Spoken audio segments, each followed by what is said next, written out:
Welcome back, Indiana Sports Beat, coming to you here on this Wednesday from the Golf Club at Eagle Point Studios. Jordan Hulls sitting in with us as always, and the great Bob Kravitz from The Athletic with us. Bob, how are you, sir? I am great, gentlemen. Thanks for having me.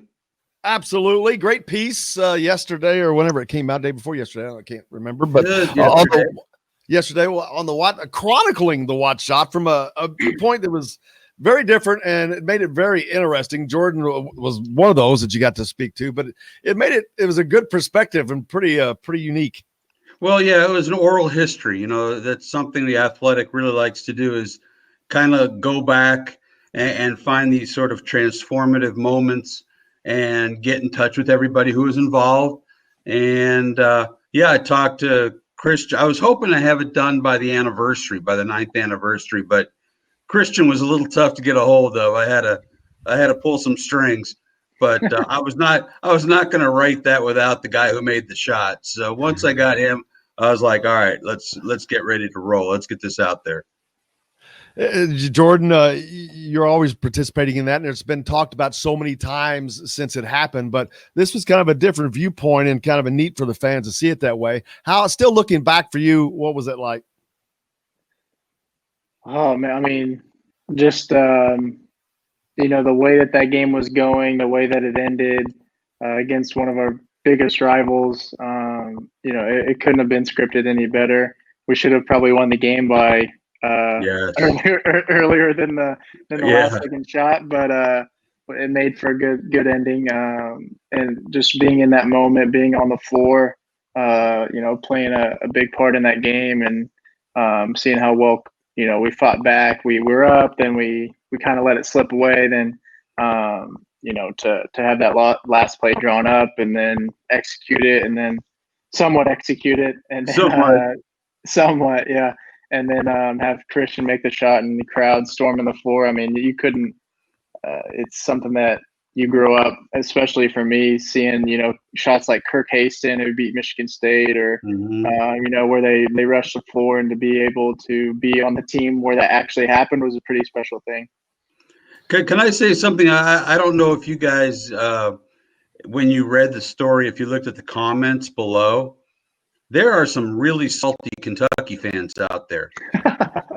Holy crap! I mean, you think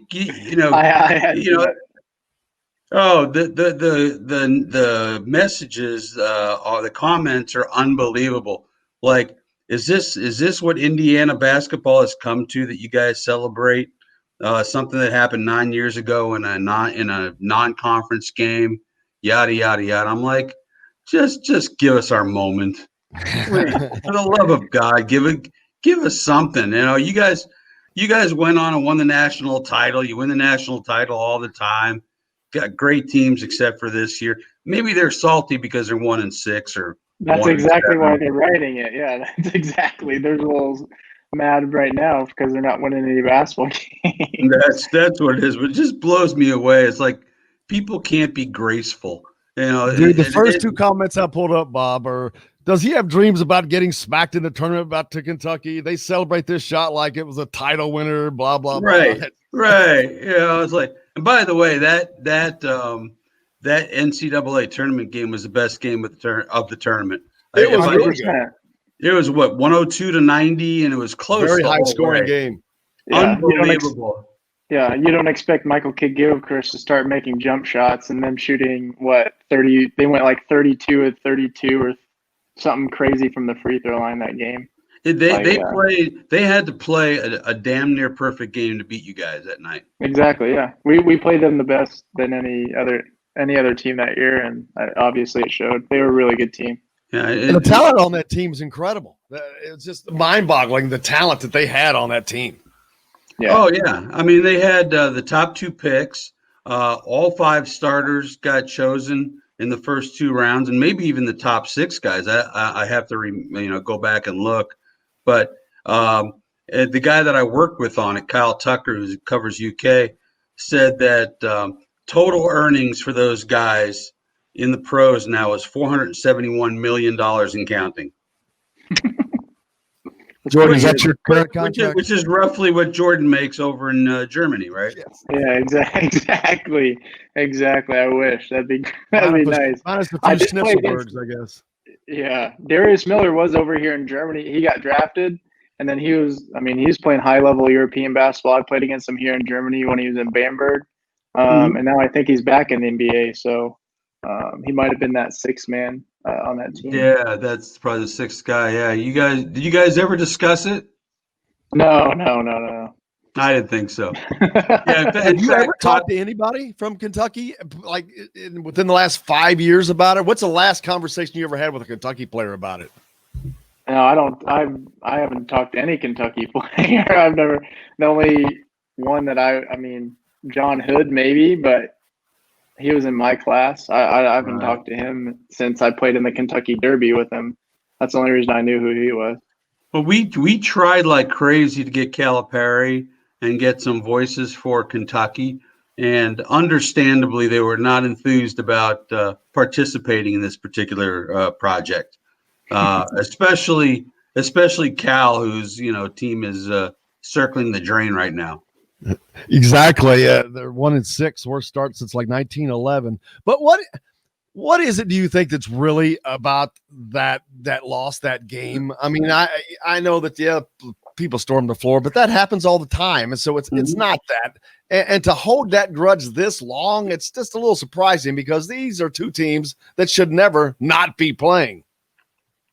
Well, I mean, look, I talked to Tom Crean about the death of the rivalry, and he said he thought that him and Cal could have worked it out eventually, but a lot of other people started making a lot of noise, and this is just me putting two and two together, but I think he was referencing Fred Glass, and he said that was kind of the fly in the ointment, that once Fred started saying the things that he was saying, that Cal just dug his heels in and said, nah, this is not going to happen between our two schools. Well, hopefully that gets changed because, Jordan, you played in the last game that they had. And before that, they were still doing the back and forth in Louisville and Indianapolis, which that was fine too. The home courts makes it a lot more special. But to not play at all, it's just that's a loss that I think for college basketball. Oh, there's no doubt. Oh, I'm sorry, Jordan. It's you. I'm sorry. No. Go for it. You're good. No, it's a damn shame. And you see this with a lot of other, rivalries. Coaches just don't want to schedule possible losses. This whole thing that, the fans stormed the floor and they said nasty things to the players. Give me a damn break. Grow the hell up. It happens all the time. I know it's that's why I'm saying I wonder what the real issue is. Was it the loss? His number one team? He got beat. I mean, it's just got to be something because it can't just be that. Well, Cal had made it clear even before the game that he wanted to. He did not want to do the home and home. That he wanted neutral court games, but. And having said that, I see no reason why they couldn't have made it work. But again, Crean said that, people got involved that shouldn't have gotten involved. It should have been just Crean and Calipari working it out. And once that happened, he dug his heels in and said, it's just not going to happen. It's a shame because right now I think Indiana could beat Kentucky. Well, yeah, I don't think there's too many teams that couldn't beat Kentucky right now, it looks like. But speaking of Indiana right now, we move forward. They have a game tonight against Penn State, starting out 0-2 in the Big Ten. Of course, the Big Ten, a juggernaut this year, 9 teams currently ranked, does not include Maryland, does not include Purdue. It's crazy, but Archie's got he's got a mountain to climb. He got to win tonight. He's got to win tonight, or this thing could spiral pretty quickly. I just wish Jordan had some eligibility left because Jordan, you're the guy they need right now. They need shooters. We live in a state where young men and women pop out of the womb and, within an hour and a half, they're knocking down 20-footers. There's one of them. How how could we, in a state that we said we grow basketball, right? We grow jump shooters, and for Archie not to have one guy on that team who can consistently knock down jump shots is just mind-boggling to me. And it's the problem with this team. It's been the problem with this team for the last 3 years. Yeah, it's tough, Jordan. I mean, no one knows better than you guys. If a team cannot hit shots, it prevents you from doing a whole lot of other things. For sure, and we've talked about this before. If you're not hitting from the outside, then all the other teams are going to do is just pack the paint. And who's that going to cause more trouble for?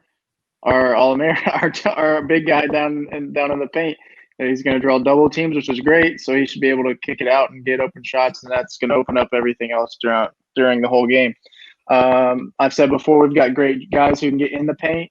Rob can get by his first line of defense, and then we got to be able to make the right decision. I think Trey Galloway does a great job of penetrating and kicking. He got Armaan Franklin a lot of his shots in the Illinois game. He did. Just driving and kicking and knowing when to pass and making a pass on target. The pass makes the shot, and being able to do those kind of things, and then using better spacing on the floor.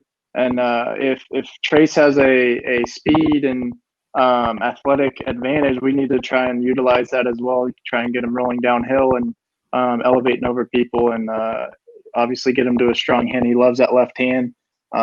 So if we can try and utilize that more, of course, that's what they're trying to do. They're trying to figure something out, but weaving around the arc and just passing the ball around and not penetrating kicking is going to be difficult for us to make outside shots.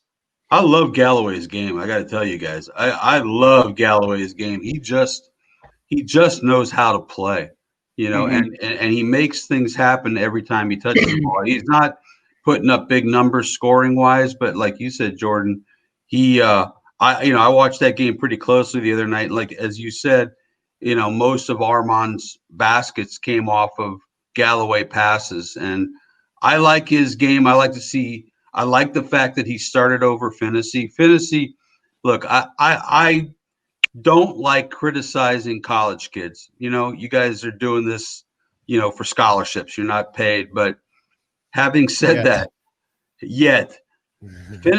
Finney has not progressed. I just don't see it. Al has his moments, but he's inconsistent in the backcourt.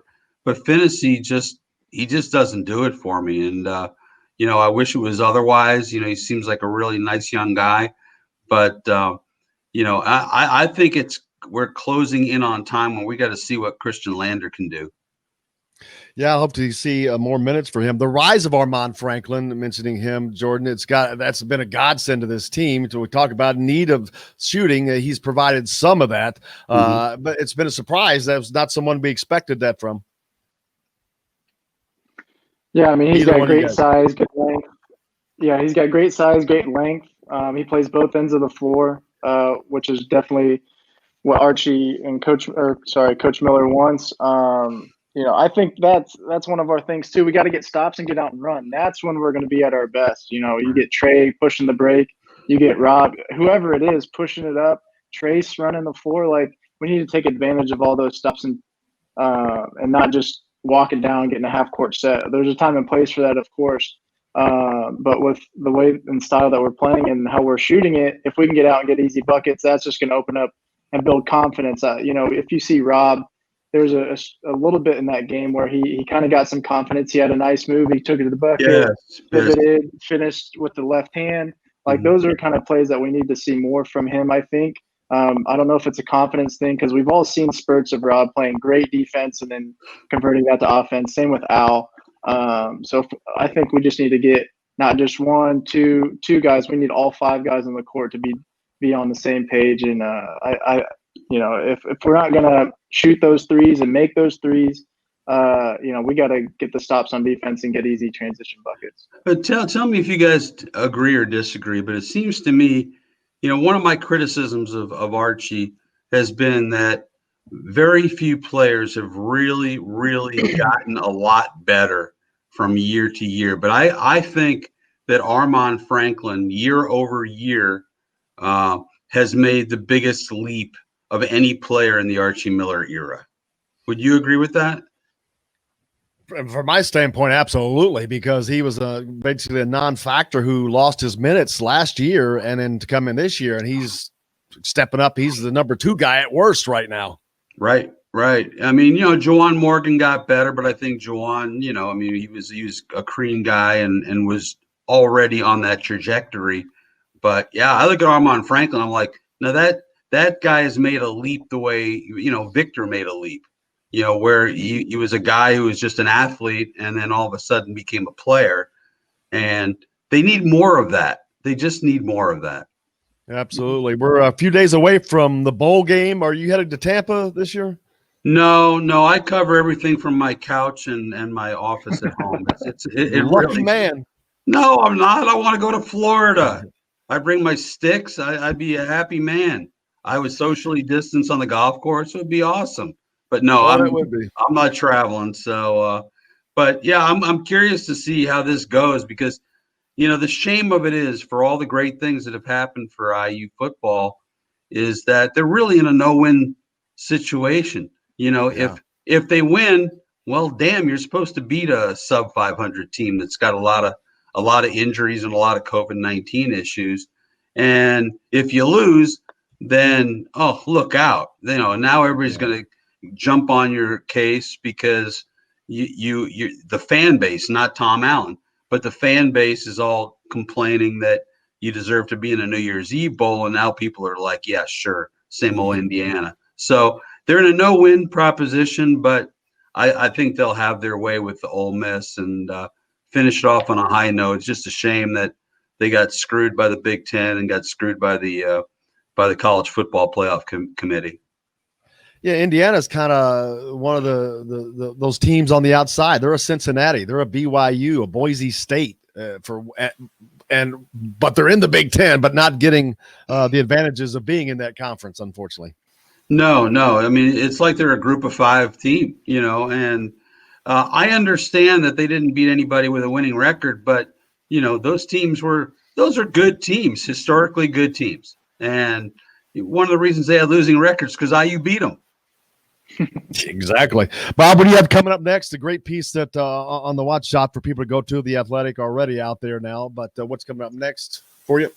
Well, obviously the bowl game, and I got a piece coming out pretty soon about the Irsay family and the initiative that they have right now for mental health, which I think is incredibly important, and they're trying to erase the stigma that comes with mental health issues. So that should be out pretty soon, and we'll just keep on going. Well, man, I appreciate you. Look forward to it coming out and love talking to you about it when it does. Absolutely. Thank you, guys.